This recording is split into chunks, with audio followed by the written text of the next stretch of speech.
Break के बाद DD news पर आप देख रहे हैं। इस वक्त अब बारी आ गई आज की खास चर्चा की, और आज की हम खास चर्चा करेंगे कि तेलंगाना में बीआरएस को झटके पर झटका दे रही है कांग्रेस। तो क्या वहां पर ऑपरेशन पंजा चल रहा है? सत्ता से बेदखल होते ही केसीआर की मुश्किलें बढ़ती जा रही हैं। अब उनके लिए अपनी पार्टी को बचाना ही बड़ी चुनौती बन गई है। अब तक बीआरएस के 10 एमएलए, 6 एमएलसी और 1 राज्यसभा सांसद ने कांग्रेस का हाथ थाम लिया है। पिछले विधानसभा चुनाव में कांग्रेस ने 64 सीट जीतकर केसीआर को सत्ता से बेदखल किया था।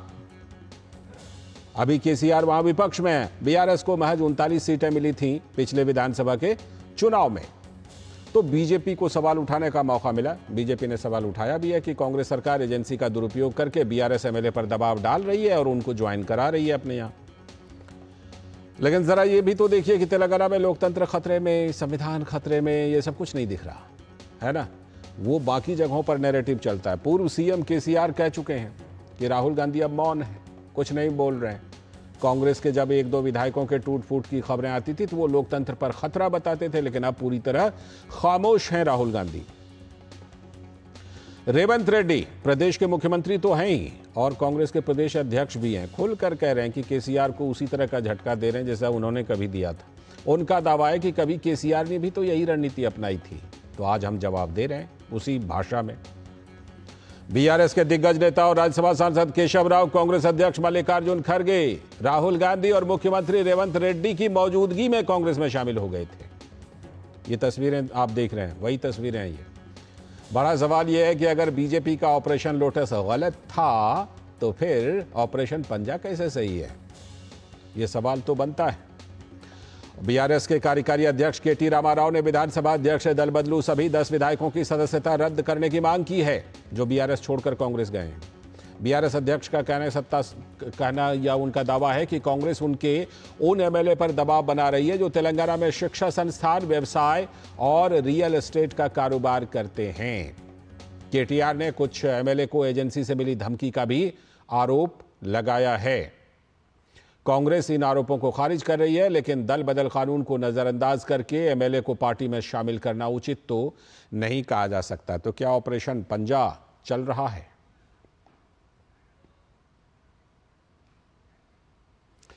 और इसी मुद्दे पर बात करने के लिए हमारे साथ तमाम खास मेहमान जुड़ चुके हैं। हमारे साथ हमारे सलाहकार संपादक विनोद मिश्र जी तो जुड़े हुए हैं ही, और साथ ही हमारे साथ खास मेहमान दोनों तरफ से जुड़ रहे हैं।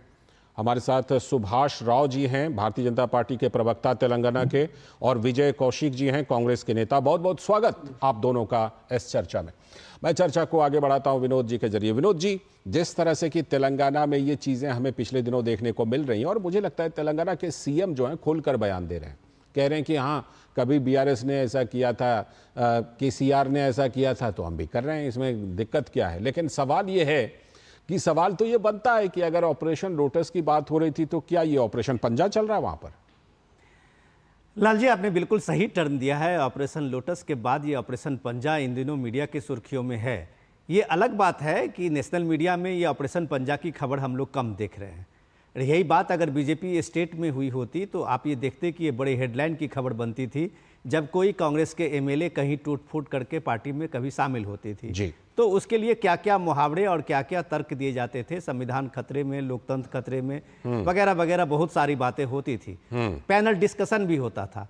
लेकिन एक इलेक्शन के बाद आप ये देखिए, तेलंगाना इलेक्शन के बाद आखिर कांग्रेस की क्या मजबूरी है कि खुद का कांग्रेस पार्टी को वहां 64 सीट मिली है। 119 के विधानसभा सीटें के हिसाब से भी देखें तो उनके अच्छी खासी बहुमत है।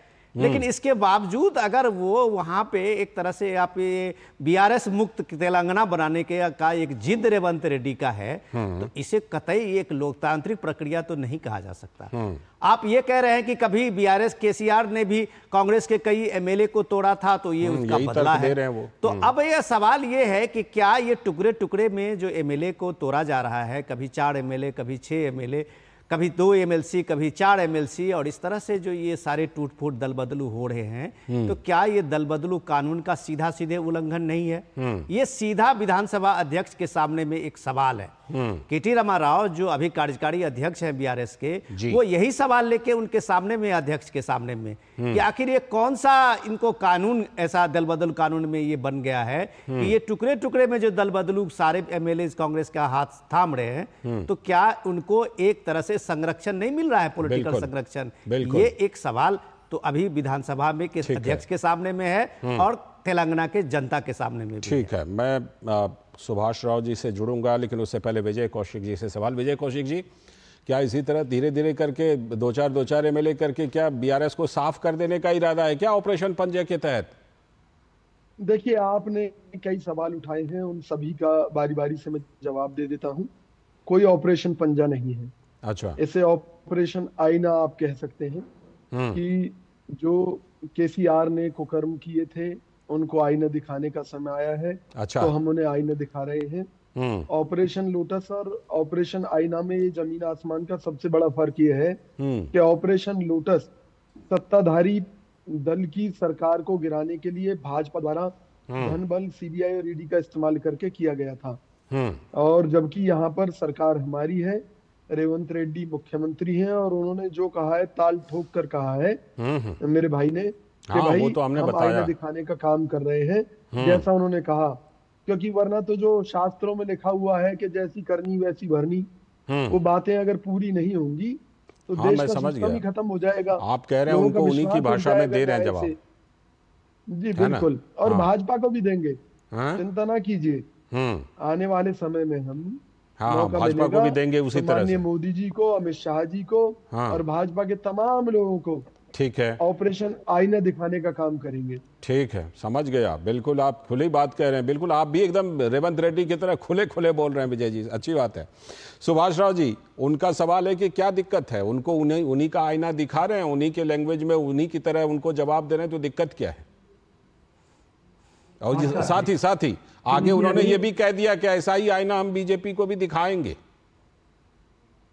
ठीक है, दिखाइए, मगर अब देखिए अभी बीआरएस अगर गलती करे, क्या यही गलती तो कांग्रेस पार्टी करना चाहिए? तो खुल कर कह रहे हैं कि हाँ करेंगे। नहीं, आप करें तो एक आदमी करे तो एक पार्टी करे तो दूसरा पार्टी करने का कुछ सवाल होता है क्या? देखिए, एक विधायक या एक सांसद जिस पार्टी से जो जीतता है, जीतने के बाद दूसरे पार्टी में जा सकते हैं, मगर जो पार्टी से जीता है उस इस्तीफा देके फिर एक चुनाव में आने के बाद फिर पार्टी में जाते। जैसा तेलंगाना में जैसा हुआ, भाजपा में जैसा बीआरएस नेता या कांग्रेस नेता जो भी हमारा पार्टी में शामिल हुआ पिछले 10 साल में, हम लोग यही कहते थे कि आप पार्टी से इस्तीफा दीजिए, और अगर आप सांसद या अगर आप अपना विधायक है तो उसका इस्तीफा देके फिर हमारा पार्टी में जुड़े। हम ये क्या बोलते हैं कि कांग्रेस पार्टी आज तेलंगाना में खतरे में है, क्योंकि उसकी पूरे के पूरे बहुमत नहीं मिली। जैसा भाजपा सरकार को मध्य प्रदेश और राजस्थान और छत्तीसगढ़ में पिछले चुनाव में जितना अच्छा मौका मिला, जितना अच्छा बहुमत मिला, तेलंगाना में नहीं मिला। तो तेलंगाना में कांग्रेस में इतना दावादार है तो मुख्यमंत्री पद के लिए, क्योंकि रेवंत रेड्डी दूसरा पार्टी से आए थे। ठीक है, तो वो कह रहे हैं कि बीजेपी भी तो ऑपरेशन लोटस चलाती है। प्रॉब्लम है उनको। वो कह रहे हैं बीजेपी भी तो ऑपरेशन लोटस चलाती है। बीजेपी नहीं, बीजेपी अगर ऑपरेशन लोटस चलाए तो पूरे के दल पूरे हमारा इसमें वो लोग शामिल हुए थे, एक जैसा अभी तेलंगाना में हो रहे थे। पिछले बीआरएस पार्टी में आ रहा हूं विजय जी, आ रहा हूं। हुए थे जो कांग्रेस है, एक दल नहीं आए, हमारे पास जो भी है पूरे के पूरे एकदम मेजर हुआ। ठीक है, तो आज बीआरएस पार्टी और तो कांग्रेस पार्टी उसका एक ही मकसद है कि तेलंगाना में भारतीय जनता पार्टी को आने वाले चुनाव में उनको रोकावट डालने, लौटता हूं आपके पास, यही उसमें हाथ मिलजुल के है। हाँ ठीक है, लौटता हूं आपके पास लौटता हूं सुभाष राव जी। मैं विजय जी के पास जाऊं उससे पहले विनोद जी, आपने तस्वीरें देखी ना, जिसमें कि राहुल गांधी भी मौजूद हैं, राष्ट्रीय अध्यक्ष मल्लिकार्जुन खड़गे भी मौजूद हैं, उनकी और मुख्यमंत्री रेवंत रेड्डी तो हैं ही, उनकी मौजूदगी में नेता जो हैं वो दल बदल रहे हैं, एक एक करके, दो दो करके, चार चार करके। तो सवाल तो ये बनता है कि कहाँ संविधान खतरे में है कि नहीं, लोकतंत्र खतरे में है कि नहीं, और ऑपरेशन पंजा जो है वो क्या इसी तरह से बीआरएस को तेलंगाना में ऐसे कुतर कुतर करके बिल्कुल खत्म कर देगा क्या? लाल जी, आपने बहुत इंटरेस्टिंग सवाल पूछा है कि इंटरेस्टिंग इसलिए है कि आप ये देखिए कि जिस लोकतंत्र की दुहाई देके आपने पूरे लोकसभा इलेक्शन में एक कैंपेन किया है, अभी भी राहुल गांधी के पॉकेट में शायद वो संविधान लाल वाली है ही कॉपी। हाँ बिल्कुल, वो तो और पूरे देश ने देखा। हाँ, इसके बाद अगर आप एक केशव राव जो एक कद्दावर नेता हैं वहाँ तेलंगाना में बीआरएस के, वो इन पार्टी के सारे लोगों के साथ में, रेवंत रेड्डी तो पार्टी अध्यक्ष हैं, प्रदेश अध्यक्ष भी हैं और चीफ मिनिस्टर भी हैं, तो जाहिर सी बात है कि ये उनका अपना लाइजन होगा जी। लेकिन सवाल इंपॉर्टेंट उससे भी ज्यादा है कि अगर आप इन सारे एमएलए के प्रोफाइल को देखेंगे तो ये एमएलए जो भी 10 के 10 एमएलए हैं, वो एमएलए वहां पे कहीं ना कहीं एक इंडस्ट्रियलिस्ट है। अच्छा। वो एजुकेशन इंस्टीट्यूशन चलाते हैं, तो उनको वो ब्लैकमेल रियल किया जा रहा है एस्टेट के क्या? कारोबार करते हैं। तो ऑब्वियसली अगर केटी रामाराव इस बात को कह रहे हैं कि आप हमारे उन एमएलए को जो बिजनेस इंटरेस्ट के साथ साथ आप उनको एक तरह से धमकी का कॉल भी मिल रहा है कि आप हमारे पार्टी में आइए, ये अगर इस बात की जानकारी हो हमारे कांग्रेस के प्रवक्ता को तो विजय जी ज्यादा बताएंगे कि अभी एमएलसी वहां विधान परिषद भी है, तो 6 एमएलसी को वहां लिया गया है। कांग्रेस की अपनी अभी तक 4 सीटें वहां थी, शायद अगर मेरी जानकारी दुरुस्त अगर कर दे वो तो। अच्छा। तो 6 एमएलसी को ले लिया गया है। अब ये सवाल तो ये बनता है कि यहाँ एंटी डिफेक्शन जो लॉ है, दल बदल कानून है, वो कानून क्या आपको इन सारी चीजों के लिए इजाजत दे रहा है? अगर दे रहा है तो आप जाहिर सी बात है कि आप सारे चीजें फैसले ये सब जो ले रहे हैं वो विधानसभा अध्यक्ष की कैपेसिटी से ले रहे हैं कि आपको लगता है कि जब तक हमारा विधानसभा अध्यक्ष इस बात की परमिशन देंगे तब तक वो शायद ये एमएलए वहां बैठे रहेंगे। अगर विधानसभा अध्यक्ष इनको डिस्क्वालीफाई करते हैं तो इनको दोबारा इलेक्शन लड़ना पड़ेगा। तो ये सारी चीजें प्रक्रिया में आप इन चीजों को उलझा के निश्चित रूप से आप संविधान और लोकतंत्र पे एक तरह से धब्बा लगा रहे हैं। विजय जी, एक तो सबसे पहले आप जो अपनी बात रखना चाह रहे थे वो जरूर रखिए, और दूसरी बात ये कि ये भी सवाल उठा है कि भाई आपके एमएलसी होते थे 4, उससे ज्यादा तो आपने बीआरएस के 6 तोड़ लिए। लगता है पूरी तरह से इसी तरह से वहां कांग्रेस को मजबूत करते चले जाएंगे क्या? देखिए, पहली बात तो हम किसी को तोड़ नहीं रहे, क्योंकि हमारी सरकार को कोई खतरा थोड़ी ना है कि जो हम अपनी सरकार को बचाने के लिए इसीलिए तो ये और ज्यादा सवाल उठ रहा है कि फिर कर क्यों रहे हैं? पहली बात। दूसरी बात, अगर दूसरी पार्टी के लोग हमारे यहाँ आना चाह रहे हैं तो हम बीआरएस को आईने दिखाने के लिए, उनके पुराने कुकर्मों का जवाब देने के लिए उन्हें कांग्रेस में शामिल कर रहे हैं। आप फिर से वही बात दोहरा रहे हैं। फिर से वही बात आप दोहरा रहे हैं। भाई हमारे नेता राहुल गांधी जी ने, सुनिए सर, हमारे नेता राहुल गांधी जी ने अभय मुद्रा के बारे में हमेशा देश की जनता को बताया है और कांग्रेस पार्टी के कार्यकर्ताओं को समझाया है कि डरो मत। क्यों? क्योंकि जब तक आदमी डरता है तब तक वो पीछे भागता है। बीआरएस तो कह रही है, केटी रामाराव कह रहे हैं कि अब हमको डरा रहे हैं, कह रहे हैं फोन करके हमको डरा रहे हैं, ब्लैकमेल कर रही है तेलंगाना सरकार। बीआरएस को आईना दिखा रही है या हम भाजपा को आईना दिखाने की बात कर रहे हैं कि समय आने पर हम मोदी जी को भी आईना दिखाएंगे, तो इसमें पाप क्या है, गलत क्या है, कौन से संविधान की धज्जियां उड़ी है अगर हम गलत कर रहे हैं? अच्छा, वो आरोप अगर उनका सही हो कि फोन करके धमका रहे हैं तब तो गलत है, वहां पर तो गलत है कि नहीं? देखिए, मैं वही कह रहा हूं कि हमारे ऊपर केंद्र सरकार भी है, मोदी सरकार जांच करा ले कि भाई हमने किसको खरीदा है, क्या खरीदा है, क्या हमने दबाव बनाया है। ठीक है, तो ये मोदी सरकार कर सकती है। ठीक है, हमें कोई डर नहीं है क्योंकि हम कोई गलत काम नहीं कर रहे हैं, नहीं करते हैं। ठीक है, लौटता हूं आपके पास। सुभाष राव जी, ये हालांकि बीआरएस के हमारे साथ कोई प्रतिनिधि नहीं जुड़े हैं, लेकिन तो हम ये बात जरूर उनसे पूछते कि क्या आधार है कि ये कहने का कि भाई फोन करके उनको कुछ एमएलए को डराया धमकाया जा रहा है, क्या ऐसा कुछ, ऐसी सूचना सुभाष राव जी वहां से मिल रही है क्या? और बीआरएस के इस आरोप का आधार क्या है सुभाष राव जी? देखिए, अभी जितना भी बीआरएस में सांसद या विधायक जो भी चुन के आए हैं, उसका कुछ ना कुछ कारोबार है या कुछ ना कुछ धंधा भी है। सेम थिंग कांग्रेस पार्टी में भी वही है। देखिए, अभी तेलंगाना में जो ये आयाराम गायराम का जो कानून जो सिखा रहा है, ये दल बदल का कानून कौन लेके आए? कांग्रेस पार्टी का राष्ट्रीय अध्यक्ष और प्रधानमंत्री राहुल अपना राजीव गांधी लेके आए। अभी वही दल बदल का कानून को तोड़ के आज अपना राहुल गांधी और अपना प्रियंका गांधी और मल्लिकार्जुन खड़गे ये सब एक एक जो दूसरे पार्टी में चुनाव आने के बाद अब क्या सिखा रहा है अभी, क्या सिखा रहा है अगले अगले अगले चुनाव भी ऐसी हो सकता है जब ये जो विधायक जो चुनाव के होता है दल भी बदल सकते हैं। यही आप सिखा रहे हैं ना, यही है क्या राजनीति। देखिए अभी तेलंगाना के सवाल में ऐसा है जो कांग्रेस पार्टी और बीआरएस पार्टी में जितना भी सुन के आया है उसका कुछ ना कुछ कारोबार है और कुछ फायदे के लिए। देखिए अभी इतना बड़ा बड़ा कारोबार को उसको कुछ परमिशन चाहिए, कुछ भी चाहिए और कुछ ना कुछ चाहिए।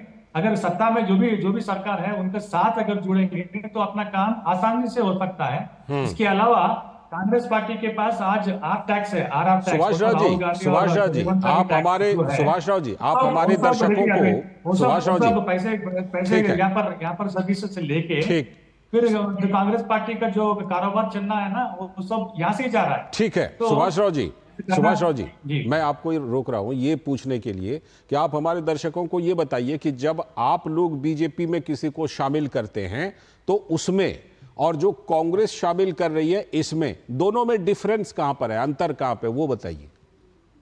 देखिए अभी तेलंगाना में 4 साल पहले हमारा जो दूसरा पार्टी में जो विधायक है वो जब इस्तीफा करके हमारे पास आके चुन के एक तो जीता और एक तो जस्ट हार गए। मध्य प्रदेश में जब ज्योतिराव सिंधिया ने कांग्रेस पार्टी छोड़ के जो जितना भी विधायक को लेके आए वो पूरे के पूरे उसमें चुनाव में फिर री इलेक्शन करके उसमें 22 लोग तो जीते और 6 लोग हार गए। मैं क्या बोल रहा हूँ, डिफरेंसेस से क्या है, जब एंटी डिफेक्शन लॉ जो दल बदलने का कानून जो आप ही लेके आए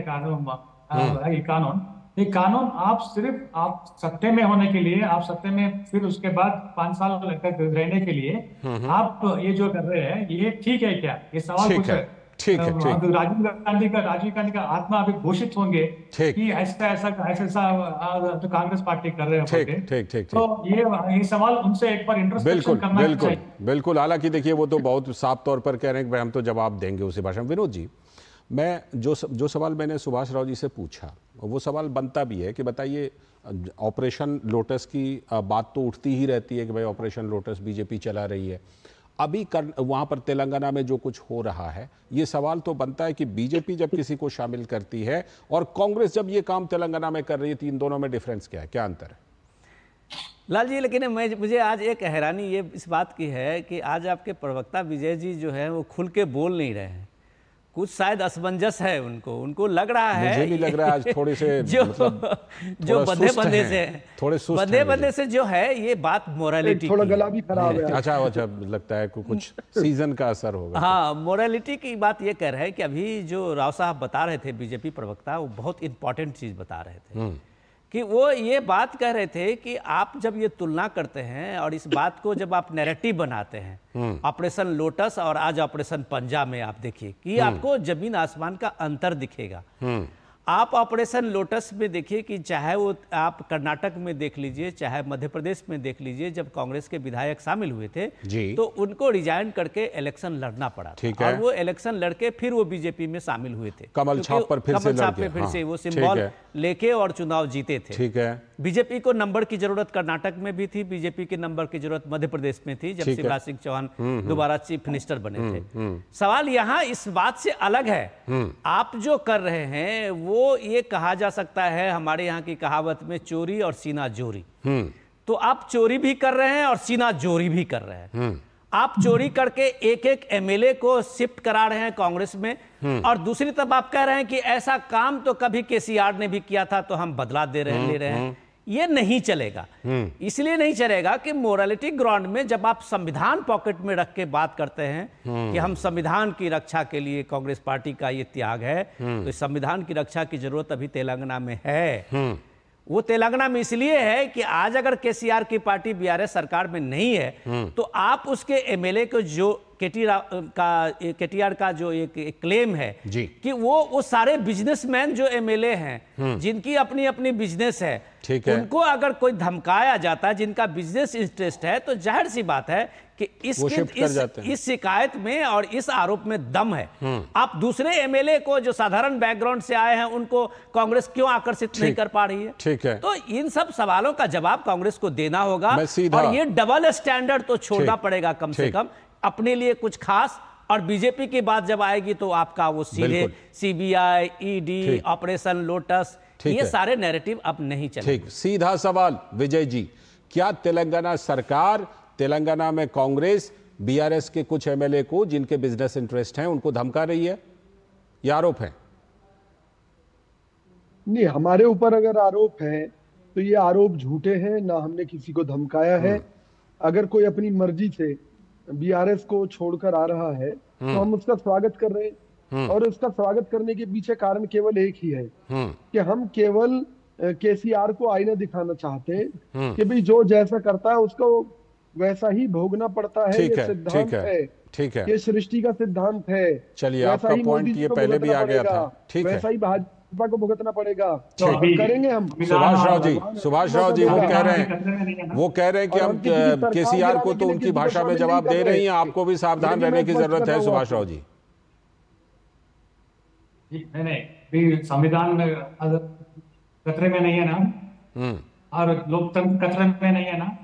जब आप करें, जब सुनिए मेरी बात, आरोप कर रहे हैं संविधान के खिलाफ नहीं कर रहे। कांग्रेस पार्टी के जब आरोप कर रहे हैं तो ईडी का इसमें, तो आप क्या कर रहे हैं? ये आईना दिखाने का सवाल क्या होता है? ये क्या नैरेटिव है?